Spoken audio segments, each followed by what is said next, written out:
This ABC 15 Flash Briefing is sponsored by Sanderson Ford. Straight up. Hi there, I'm Kaylee O'Kelly with your afternoon update from ABC15 Arizona.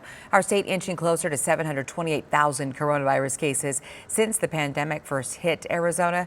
The state health department adding 5,321 new cases in the past 24 hours, and our state's death toll also going up as we have now lost 12,239 people to this deadly virus. AARP is stepping up its efforts to help seniors navigate the vaccination process. The group is holding telephone town halls where you can voice your concerns to government leaders. The group is also urging states to give older Americans access to vaccine information on places other than the internet to get more info. And they're also working on a vaccination guide for every state. The state health department is reassuring people who have appointments at State Farm Stadium today for vaccines. They will go on despite the rain in the forecast. If the weather does get too serious or too dangerous, they say that they will pause vaccinations until it is safe to continue. The health department says they've administered more than 400,000 vaccines. On the radio today, you may hear some stories from nurses here in Arizona about being out there on the front lines. More than 50 radio stations are dictating airtime. They're dedicating this to the nurses who are pleading for COVID-safe behaviors and encouraging vaccinations. A statewide manhunt is underway for 2 inmates who escaped from the Florence State Prison over the weekend. Officials offering a $35,000 reward for each inmate. John Sharpio was serving 35 years for child molestation and sexual abuse. David Harmon facing a 100-year sentence. He was actually serving this for kidnapping and burglary. Prison officials say the men stole some tools and cut through fencing Saturday. Now it is all hands on deck, as you might imagine. County, state, and federal law enforcement all actively searching for these men. We are both exploring the desert. We're exploring residences. We have 2 different SWAT teams looking for these subjects as we speak. We are told that both men should be considered dangerous. If you see them, even if you know where they are, call 911.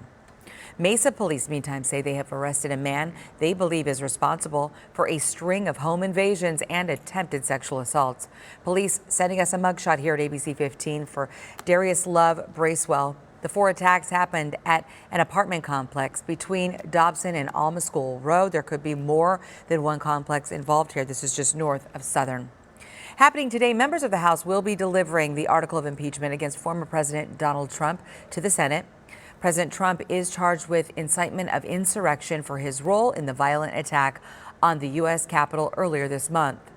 Senate trial arguments are set to get underway February 9th. The 2-week delay is said to give lawmakers time to confirm President Joe Biden's nominees and begin discussions on how his COVID relief package will move forward. Well, it is News Literacy Week, and misinformation is always a problem, especially when it is shared on social media over and over and over again. So how can you speak up and avoid a showdown with friends and family? First, the experts say be civil. Use an empathetic and respectful tone. Take your time, pause, step back, and do some homework. Then, if you can, find some common ground. Try putting yourself maybe in their shoes. Try to understand why they may have posted what they did. You can then lay out the facts and include links. Give them sources. Another factor to think about, responding publicly or maybe sending them a private message. In some situations, doing so privately could be more appropriate. And of course, just try to be patient. This could take some time to get your point across and also developing an understanding between the two of you. And we do want to bring you into this conversation and how to spot it this Thursday. Our Justin Pizzera is going to be helping to host a virtual town hall, and he will be joined by 2 leading experts who know quite a bit about misinformation, how it spreads, and why you may not be able to tell the difference between what's real and what is not. And we would love for you to also send us your questions. Just email them to share@abc15.com and join us for the conversation. Again, that's this coming Thursday at noon. Time now for that most accurate forecast. I'm meteorologist Iris Hermosillo. We are kicking off the week with winter storm warnings across northern Arizona that are in place for today. Also across southeast Arizona, and in the purple, we've got winter weather advisories where those areas also expected to see some snow accumulations, but the most significant will be in those areas highlighted in that bright pink, and especially in areas above 5,000 feet. For the valley, expect widespread rain. Today, 100% chance for rain. Not all day, but we'll likely see a period of time around midday when those showers showers become more widespread, anticipating about 1/4 of an inch to 1/2 an inch of rain here in the valley and possibly 10 to 20 plus inches of snow in parts of the high country. So hazardous travel conditions, avoid travel up north if you can, or just be prepared for those slick conditions, low visibility too. We're going to get some wind gusts that are really strong, especially here in the valley where a wind advisory is in place through the day today. Highs in the 50s pretty much through Wednesday. We're drying out Wednesday before another chance for rain Friday.